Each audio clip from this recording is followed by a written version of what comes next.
પણ iconic structures મેં notice કર્યું છે કે તમારા સ્ટ્રક્ચર્સ તો આઇકોનિક હોય છે કે જ્યારે આપણે રેક્ટેંગલ બનાવીને 2 રૂપિયા વધારે કમાઈ શકતા હોઈએ, હા, પણ આ સ્ટ્રક્ચર્સ પણ ક્યારે તમને એવી ઈચ્છા થાય કે મારે નથી હવે 1-2 સાદા બનાવી દો, 2 પૈસા વધારે કમાઈ દો, પછી આપણે બીજા પૈસા વધારે નથી મળતા એવું નથી, પૈસા ફાસ્ટ ફરે છે ખાલી. લોકોને એવું છે કે ભાઈ મને બહુ નવું નથી જોઈતું. આજે તમે સમજો ઘણી બધી ગાડીઓ છે જે મિડ સેગમેન્ટની ગાડી છે 5-10 લાખ વાળી, એ વધારે વેચાય છે. પ્રીમિયમ ગાડી છે ઓછી વેચાય છે પણ એમાં મહેનત વધારે છે. સો એ તો બધું વેચાય છે, ખાલી કોને વેચવું છે ઇમ્પોર્ટન્ટ છે ત્યાં. એ તમારે ધીરે ધીરે અને જે તમે યુનિક કરો ને, તમારે ડિલિવરી પહેલાં કરવી પડે. કર્યા પછી લોકોને વિશ્વાસ આવે. 2011થી અમે બનાવતા ગયા. આજે હવે લોકોને વિશ્વાસ આવે એટલા તમે બનાવી શકો છો ને તમારા પ્રોજેક્ટ એવા દેખાય છે. એટલે હંમેશા લીગસી હોય તો એક્સપિરિયન્સ હોય. તમે આટલા 80 પ્રોજેક્ટ કર્યા ને અત્યાર સુધી, 28 વર્ષમાં 80 પ્રોજેક્ટ તમે કર્યા. બીજા ઘણા બિલ્ડરો એવા છે આટલા બધા નહીં બી કરી શકતા હોય, તો તમે કઈ રીતે આટલા બધા પ્રોજેક્ટ કરી શક્યા? જોઈન્ટ વેન્ચરથી, ઇન્વેસ્ટર્સથી, નવા એરિયામાં જે ત્યારે બલ્ક પર ટ્રાય કરીએ, 4-5 જગ્યાએ ભેગી કરી દઈએ એકસાથે. સો જેમ જેમ આગળ જતા જઈએ જેમ સ્ટ્રેટેજી, તમારા પાર્ટનર્સ, તમારું મેનેજમેન્ટ, એ બધું વધતું જાય અને તમારા સ્કેલ મોટા થતા જાય. પહેલાં જે પ્રોજેક્ટ્સ કર્યા હતા ને, પહેલાં નાના પ્રોજેક્ટ હતા. હવેના પ્રોજેક્ટ છે ને, પહેલાં પ્રોજેક્ટ 2 લાખ ફૂટના હતા, હવે એક પ્રોજેક્ટ 10-10 લાખ ફૂટના થઈ ગયા. સો તમે સ્ક્વેર ફૂટ ગણો તો એનું મલ્ટીપ્લાઇંગ અલગ થઈ જાય, નંબર ઓફ યુનિટનું અલગ થઈ જાય. એવું કઈ ટાઈમલાઈન છે તમારે કે દર 1.5 વર્ષે એક પ્રોજેક્ટ કમ્પ્લીટ કરી દેવાનો કે એવું કશું? એટલે પ્રોજેક્ટનો ટાઈમ તો કદાચ 4-5 વર્ષ બી થાય આઇકોનિક હોય તો, પણ પ્રોજેક્ટ અમે દર વર્ષમાં 4 પ્રોજેક્ટ સાઇન કરતા હોઈએ. એવું મિનિમમ કરું કે 4 કરીએ. આ તમારો ટાર્ગેટ કે દર વર્ષે 4 પ્રોજેક્ટ કરવાના આપણે? આ ટ્રોફી છે. ટ્રોફી બતાવજો. આ ટ્રોફીના શેપનું બિલ્ડિંગ છે.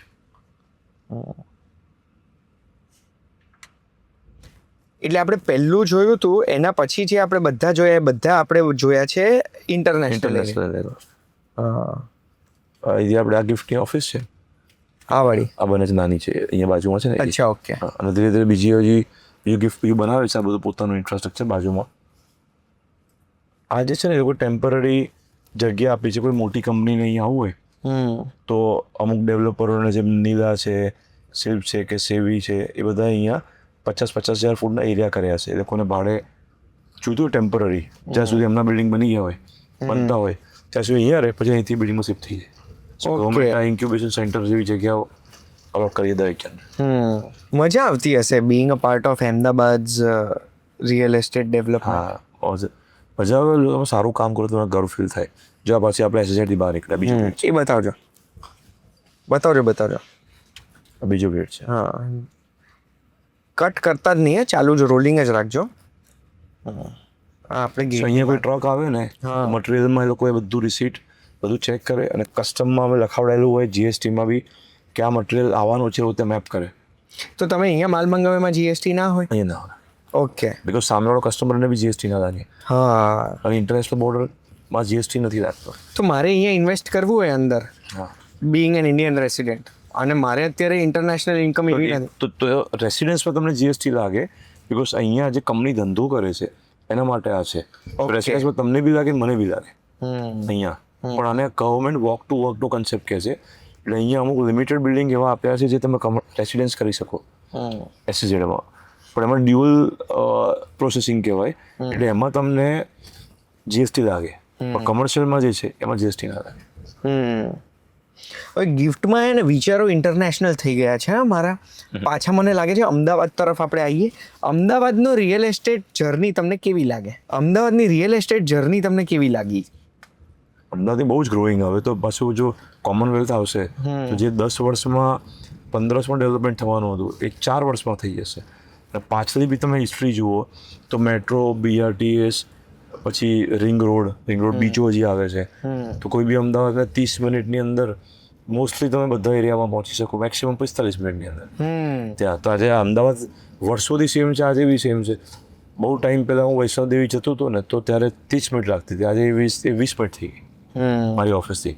સો ઇન્ફ્રાસ્ટ્રક્ચર બી સરસ ગવર્મેન્ટ કરતી જાય છે. સો રિયલ એસ્ટેટ તો પહેલાં 1.2 FSI, પછી 2.7ની FSI, 5.4ની FSI બી સરકાર વધારતી જાય છે. બિલ્ડિંગો બી સારા થતા જાય છે. તો બહુ કોઓપરેટિવ ગવર્મેન્ટ છે. બધા ઇશ્યુ છે એ બધા સાંભળે છે અને પછી એક સ્ટેપ લઈને આગળ ઇમ્પ્લિમેન્ટ કરતી જાય છે, તો ડેવલપમેન્ટ ફાસ્ટ થાય છે. તમારે કોઈ ડિસિઝન લેવાનું હોય અમદાવાદના રિયલ એસ્ટેટનું કે આ વસ્તુ નથી યોગ્ય થઈ રહી, એના કરતાં હું આવું કંઈ ડિસિઝન લઉં તો હજુ ઓર કંઈક બેટર થઈ શકે, તો તમે શું કરો? જો અમદાવાદમાં લેન્ડ જે છે ને એ ડેવલપમેન્ટ બાકી બધી જગ્યાએ મુંબઈ, દિલ્હીમાં, બેંગ્લોરમાં જોઈન્ટ વેન્ચર બહુ જ થાય છે. અમદાવાદની અંદર લેન્ડ ઓનર જોડે જોઈન્ટ વેન્ચર થાય છે પણ એટલા બધા રેશિયોમાં નથી થતા, હજી સમજતા તો વાર લાગે છે. એ થઈ જાય ને તો ડેવલપર હજી સારું વધારે બનાવવા પર ફોકસ કરી શકે. કારણ કે લેન્ડમાં ઇન્વેસ્ટ કરીને અગર જો કરવાનું છે તો એ ઇન્વેસ્ટમેન્ટ કર્યા પછી કરવામાં એમને પૈસા જાય, વ્યાજ જાય. ડેવલપરનું કામ છે બિલ્ડ કરવામાં, નહીં કે મેનેજ કરવામાં. પૈસા મેનેજ કરવાના હોય, કેશ ફ્લો મેનેજ કરવાનો હોય, અને જો એ પૈસાની રમતમાં આવી જશે તો ટ્રેડિંગ થઈ ગયું, તો કે ક્રિએશન ક્યાં થઈ ગયું? ક્રિએશન તમે કરો ત્યારે મજા બી આવી જોઈએ, સારું બનાવો, સારું કલ્ચર આવે, સારું કલ્ચર આવશે તો સારા લોકો અમદાવાદમાં આવશે, સારા લોકો અમદાવાદમાં આવશે તો હજી જગ્યાના ભાવ અને બધું વધશે. તો આ એક આખી સાયકલ છે, એ ધીરે ધીરે શિફ્ટ થાય છે. Sure.